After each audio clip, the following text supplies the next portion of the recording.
What's going on, YouTube? It's your boy MrVctrfs coming at you on another episode today. Today I want to talk about a bunch of cards actually. It released a new Fairy Structured deck. There's a lot of cards a lot of players are like overlooking. Of course, one being the obvious one, Light Imprisoning Mirror. You flip that and you look at them and go, does me feel good about buying a nice structured deck? But the deck has a lot of outs and there's a lot of other cards. And just in case you can't get that, before I begin, I have a Pot of Duality. I want to trade it. My main want right now is 2 Solemn Warnings. Now, I'll probably trade it with a little bit of cash for Solemn Warnings. Know what you guys want to do, so definitely check it out. It's Pot of Duality, non-first ed. Yeah, so definitely check that out. PMA my channel. Today I want to talk about a bunch of things with fairies. One of the main things is Fairy Starter that came out, and we got one Mystic Shrine Ball. Now, if you want to play that build where you need 3 of them, for the most part, most builds are going to be like, yo, I need 3 of them. You're going to need 3 Mystic Shrine Balls. Basically, you're going to have to buy 3 Fairy Starter decks. It's bullshit. Especially since Moki Moki is a lot more cuter and should be used effectively Moki Moki out. Personal opinion. No, but, Mystic Shine Boy, almost every structure deck, though, you would have to buy 3. I know with the Machina, when that shit came out, you had to buy 3. So there's a lot of, what the other fucking deck, the Dragoonies came out, you had to buy 3. Unless you could just, trade bait some scrubs out for crap. Basically what I did was here is, I have a pile of random cards. And I'm just gonna, as I overturn, I'm just gonna talk about them, talk how they affect fairies and all that silly shit today. VCTR is fucking fairy talk. As far as fairies, I don't know what 6667 loves dick. Okay. Fucking card. Move your fat ass, dude. Okay. One of the cards that a lot of people probably gonna start citing now. Dimensional Fissure. 6 Sams. If you saw the recent YCS, I believe they got a top with it. Had 2 D fissures or 3 D fissures in the side deck. Card's good. Card fucks up a lot of decks. And seriously, if you go 6 Sams and you bring out Shien, fucking play it, because now your opponent has 2 problems to deal with, 1 and 2, and that other problem could basically take out one of your opponent's answers. So it's really good. As far as fairies, the Tethys fairies, Usher Christie, all that silly shit. You play that shit first turn, and your opponent has a shitload of fucking problems. A shitload of fucking problems right off the back of the game. You want to fucking play. Like the minute you play this card, he's gonna be like, why did I buy that fucking starter deck? $30 still went to like soda and shit, and I could have played my Yu-Gi-Oh deck and actually did good. Now I'm not saying that Fairy Star deck's bad. Actually, all the star decks that are like out of the box, play them and win with them. I think I like fairies the most. One because they had a lot of cards that got released that just makes it easier for the consumer to buy, and that's shit I like. That's what's up. And like the Machina Star deck was like, oh yeah, Machina's so expensive to get, or Dragoon Star deck was like, oh my god, Dragoon is so expensive to get. Like all this shit came out of the Star deck. You basically open the Star deck and knew what it was. Like we know what Tethys and all that silly shit is about. So that's what's up. And they brought a bunch of new cards, and it basically improved on an archetype that was slowly dying off. So that's cool.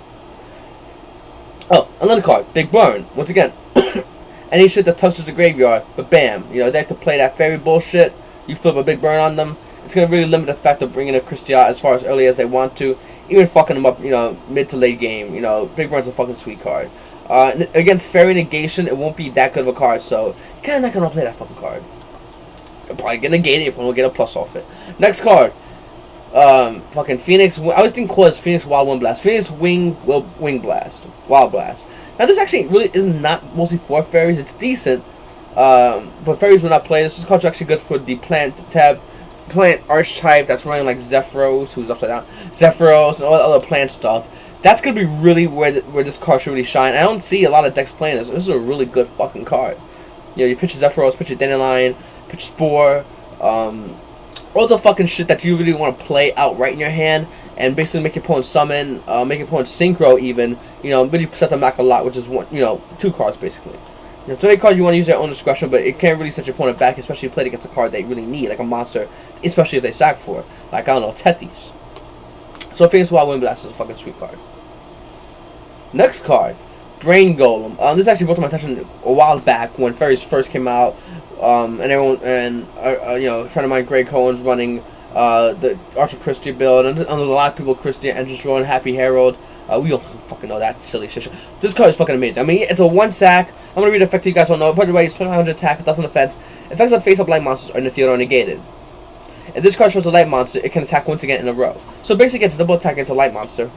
And all light monsters in the field are negated.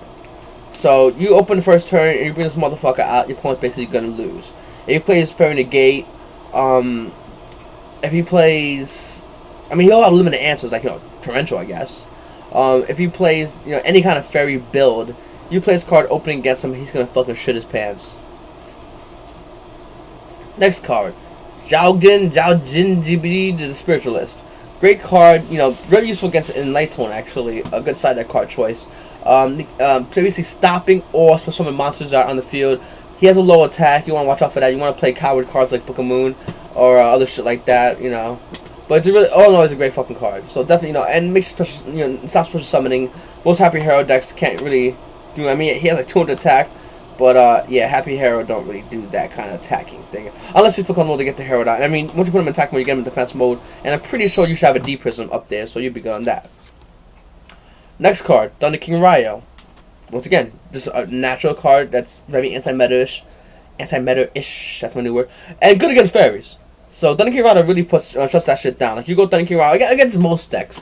But, especially fairies, they got the draw card, they got that searching card. That card shuts them down. Another card. Curse Seal, the Forbidden Spell. On my chest.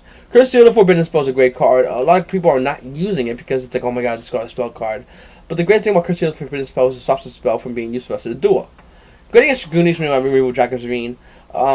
Great against, 6 Sams. If you really hate Xian's, Xian's Smoke Signal, even Gateway. You hit that against a Gateway, they can't use Gateway for us to duel. They start to duel off with Manus Gateway or my Xian's Smoke Signal. 6 Sam are United. I mean, there's a lot of cards. There's as well a bunch of fairy cards out there that draw a card and whatnot. That shit will just shut down. They won't get off as fast as they want to get off and give you the advantage. Yes, you may take negative right off the back, but that for the rest of that duel and the next duel. Even if you go into the third duel, you'll have advantage because that card will not be played. Another card, Master Restrict. I don't really have to explain this for, against the fairies and whatnot. Great card all in all. A lot of people are not really talking much about Monarchs. I still think Monarchs are definitely in. They're definitely one of the decks that are just annoying, and yeah, Master Restrict is a good card against that. Banisher Radiance. Happy Hero. You play that, and they just go fuck. Banisher Radiance is a great card. Does its job. I mean, not much to say about that. Diddy Warrior Lady. I love this card. I love her. It's a great card, After damage calculation, you just remove. Opponent's not happy. I just can't, like, Diddy Warrior Lady, it's good Yu-Gi-Oh! Tech card stuff. This card in Hollow is going to go up in price. A lot of cards are going to go up in price. I mean, yeah, Tethys is not common. A lot of people are going to have it. But who the fuck doesn't want a Secret Tethys? Who the fuck doesn't want a shiny Gaikuku Mega Muni? So, yeah, Sailor Moon card's fucking good card. Just letting you guys know it's a really good card. And if you guys have it, definitely start putting your trade bonds because people will start, wanting, would you value that card? Because now they want it. And not like they don't want it, but everyone wants a fucking shiny card. Everyone wants a nice shiny deck. Who the fuck doesn't? Last card I have on my little arsenal of little decks is Chaos Trap Hole. Chaos Trap Hole is now even more useful because now you got people playing Gravekeepers, which is a dark attribute, and then you got people playing Light, which is now the new favorite attribute. This card is going to replace Solemn Warning in that aspect. Solemn Warning is good. Chaos Trap Hole is a little bit better because it removes the card. They bring out all that, and it's counter trap. They go Preparation of Rights, all that silly shit. Bring out Her Perfection, Chaos Trap Hole. Archer Christia, cast the motherfucking trap hole. It removes it. They never hit the graveyard. Negate the summon and remove it. Should never even hit the field, and the shit will never even hit the graveyard. It'll go right from the in the between the floating phase to the out of the fucking play. Banish, if you will. So that's that. That's all my cards as far as what it's gonna be good to form. It's gonna be a power play card. A lot of these cards, some of these cards might not, but I know there's a couple of cards. One I'm really feeling is Chaos Trap Hole. It's really one of the cards that is really gonna be a power card this format, and a lot of people might not even start talking about it right off the back or start using it until someone tops with it and it jump either main or side. Now main's kind of crazy because you play against Plant and you're like, what do you do with that situation? But side, you side 3Ds and you change them out for anything. I mean, you can do Torrential and your 2 Solemn Warnings, 2 Boundlesses, 1 Boundless, 2 Solemn Warnings, shit like that, D Prisons. This card could definitely easily replace it, and yeah, you'll pay your life points, but so Solemn Warning. But this card will have a better impact than Solemn Warning. That's aspect, and this card will win you the game against fairies, time and time again. It's your boy VCTFS. Got my shit. That's my.